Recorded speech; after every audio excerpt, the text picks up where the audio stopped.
Hey, this is Dr. Carolyn from Fish Family Chiropractic, here prepared to talk to you about the fourth principle of chiropractic.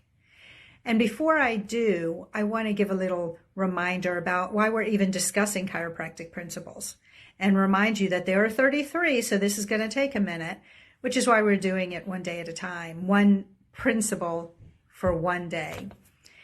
Before I go right into discussing this fourth principle, which is called the Triune of Life, I wanted to give a little history lesson, if you will, just to correlate why this is so significant for us as chiropractors and for you all as chiropractic patients.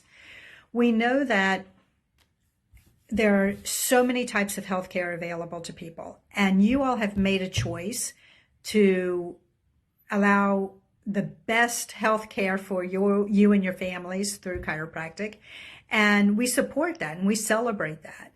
And part of the reason we get so excited about what we do and why hopefully it's coming across to you all in our office is the philosophy of chiropractic. The philosophy is what makes this healthcare practice so unique.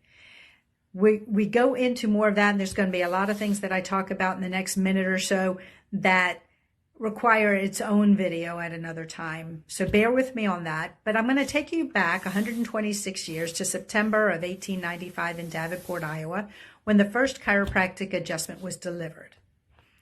Dr. D.D. Palmer thought he found a cure for deafness because his adjustment helped Harvey Lillard have his hearing restored. More to that another day.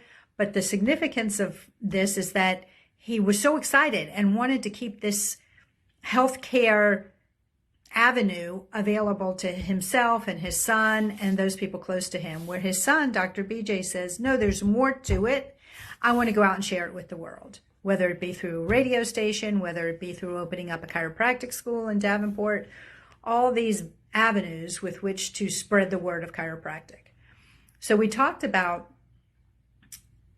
chiropractic and the philosophy, which is so very important, but there's three spokes to chiropractic, three parts that give it its oomph. We've got the science, which is where we analyze, we take an x-ray or a few x-rays, we do a leg check and look at the neurology, we check posture, we check range of motion. There's all these examinations and opportunities for assessment that make up the science of chiropractic. Additionally, chiropractic is an art. So with the art, that's the technique that we use to locate the subluxation, determine how severe it is, and determine how we're going to go about reducing it until it's not there any longer. And then there's the philosophy. The philosophy is the glue that holds those other two pieces, the science and the art, together under the umbrella of chiropractic. And it's the philosophy that gives us our enthusiasm for what it is that we do. Dr. BJ, from the beginning, studied and incorporated all the science to develop the philosophy of chiropractic. And then Dr. Stevenson encapsulated all those teachings into these 33 principles.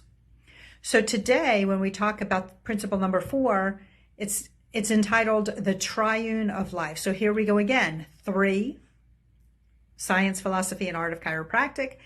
And the Triune of Life, also 3. Here we're talking about intelligence, matter, and force. All 3 are intricately connected and necessarily connected to each other.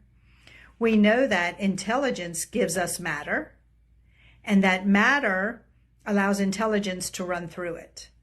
And the thing that connects those two is force. So we go from our universal intelligence to the life force that runs through us. And we recognize that one can't stand alone, that we've got intelligence, matter, and force. More on that concept tomorrow when you tune in for chiropractic principle number 5. Looking forward to that. Have a great evening.